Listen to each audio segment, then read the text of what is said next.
So Ray, go ahead and reshare your screen. We're live now, by the way.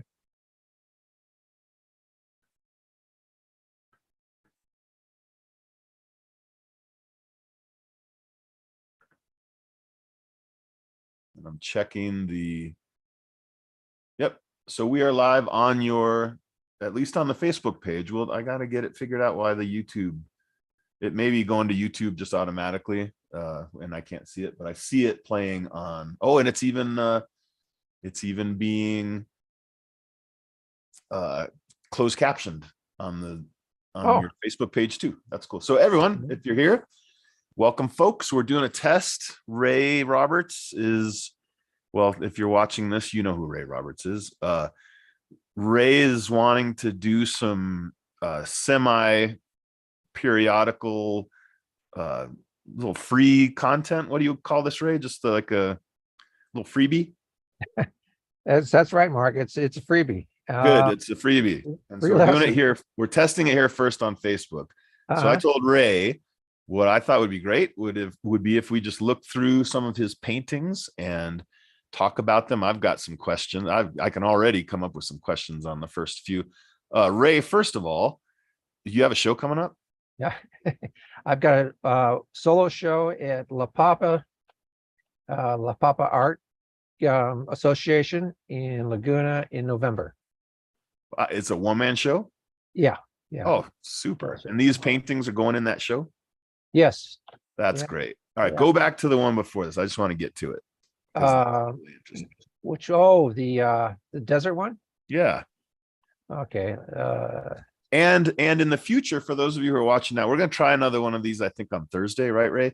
Yes. We'll have a little bit more of a kind of schedule of topics. If you guys are watching this and you want to type something in chat, a topic that you'd like us to discuss, great. But this is kind of our first try. So we're not that we're disorganized, but we don't really, we're kind of improvising a little bit.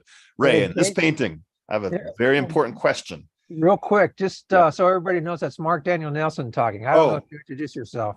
Yeah, I'm Mark Daniel Nelson. Thank you. He's my partner in crime here, along with Peggy. I'm the other button pusher on this in this clan. Yeah.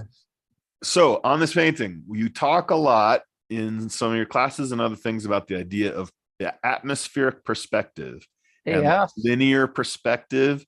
However, it seems in this painting, you're kind of subverting some of the normal tactics an artist would use to create a sense of depth. For instance, those cliffs all seem like they're kind of stacked on top of each other. And I'm saying this from a point of admiration. I love the abstraction that happens when you kind of flatten the picture plane that way.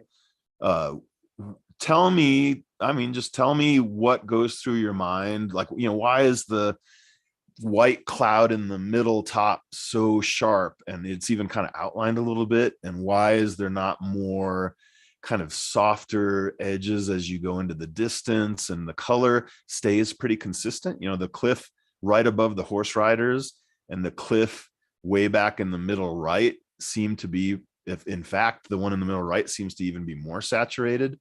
Usually you'd want, right, if somebody was giving you a class, you'd want to pull the foreground stuff into more warm and saturated. So just spend a couple of minutes telling me what was going through your mind as you were laying this thing out. Boy, you're giving me quite a list there to go over. One thing about the desert is the harsh light. It's just such a crisp, clear light. And I've always admired historical painters, their paintings and the way they depict it, and the graphic quality of their paintings. And it just applies that to the scenery so well. And what I've done is I've put together a slideshow of sorts of some of my paintings. I didn't include any of the old timers that I would normally have prepared for my demos and workshops. But yeah, this one, I just like the hard edge of it all. But I wanted to show you, I've got a demo coming up on September 14th that I wanted to just sort of let everybody know that that's coming up, and show you some of the paintings that I've done of the Vermilion Cliffs. That's what the subject's going to be. Oh, great. Vermilion Cliffs. And let's see what else I got here. Oh, there's a moonrise there, and this is oldie. Tell us where the Here. Vermilion Cliffs are for those who don't know. It's near Lee's Ferry in Marble Canyon. It's west of Page, Arizona, right there on the Utah-Arizona border. It's a great place to be there in the fall and the spring. It's hotter than hell there in the summer, and it's just cold and windy in the winter. But this are some of the areas that I've painted that are just a few miles within each other.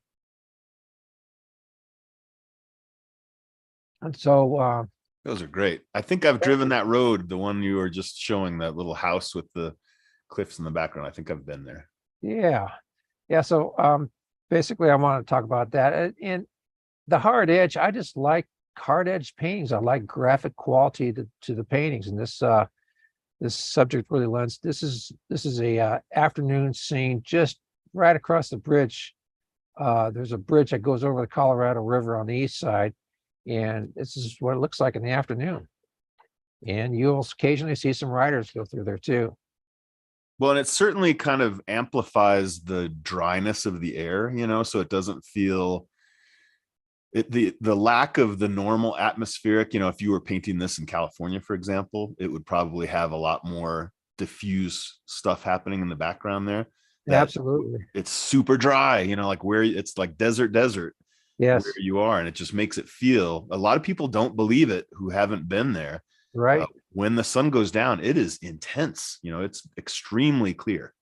Yes, it is. And my demo on September 14th, I wanted to show you. I've got a sketch that I've already prepared. Can I show you that? Let's get a look. Okay.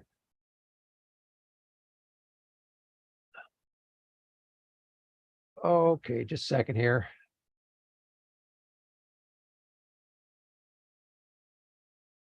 Oh, there's the photograph that I was working from. And this is a sketch that I did in class as a demo, just a quick 20-minute sketch. And this is what I want to work up next on the 14th. I want to work this up into a slightly larger scene and show how I came up with the colors. You can see the colors are a lot different than what the camera sees. But this is my setup. I've got one camera on my palette, and then I've got my reference, and then I've got the painting here that I will be recreating in the workshop, in the demonstration. And I'll talk about all sorts of things. I'm going to talk about one thing. I'm going to talk about is no-tans, and this is what I did in Photoshop of that scene.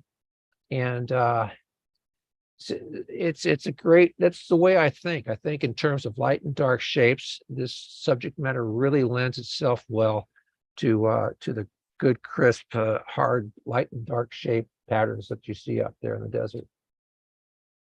Ray, say something. One of the things I think that you are especially brilliant with is what I have come to term, and actually I named this after you doing it, prismatic gradation in the shadows. So for example, and you do it in the light often too, but you're really great at kind of foreground shadows being on one piece of the spectrum, and then as it moves through the canyon, it kind of drifts cooler.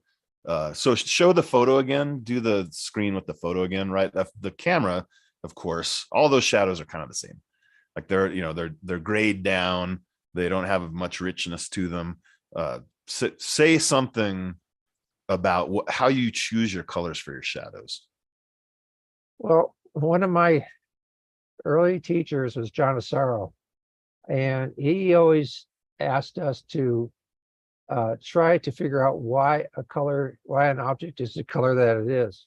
And that's one thing that I do, even from when I'm working this in the studio from Photoshop or from photographs, is that I'll try to play up the color and explain why an object is the color that it is. So for like the top shadow is going to be, if it's closer to the sky, it's going to be a little bluer. If it's picking up reflected light from the ground, it's going to be a little warmer.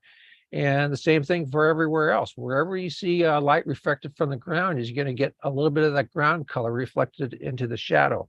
And if it's if it's a shadow cast on an open flat surface, it's going to get a lot of the sky color. So you throw that in with a local color, and you're going to get see, like, this red here might reflect into this shadow and make this redder. This is more open and facing the sky, so this is going to get a little bluer.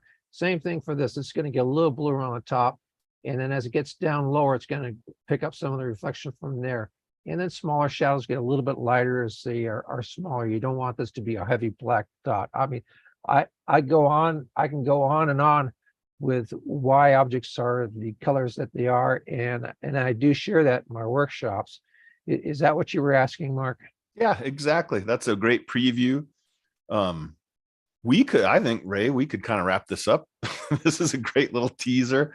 Tell us again, it's going to be September 14th. We haven't put it up on the website yet. So we're doing this, we're testing this out first, but at blackridgearts.com, very shortly, we will have the sign up, $40. How long, Ray? About 2.5 hours? Yeah, about 2.5 hours. Right. And the last one was spectacular. It was a Crashing Waves. We actually have a recording available if you're interested on the website as well. But yeah, these are, I mean, Ray, I don't know anybody other than possibly Peggy who does such great demos so consistently in your classes that these are so much fun to watch.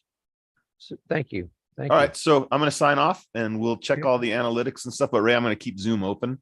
So everyone, Ray, do you want to come back here on Thursday and try it again? Yeah, I'll do another little share something else on Thursday. That sounds great. Great. All right, everyone. Look forward to seeing you. Hopefully you can come by Thursday right around probably lunchtime. We'll maybe put a announcement on the Facebook page and see if people can show up.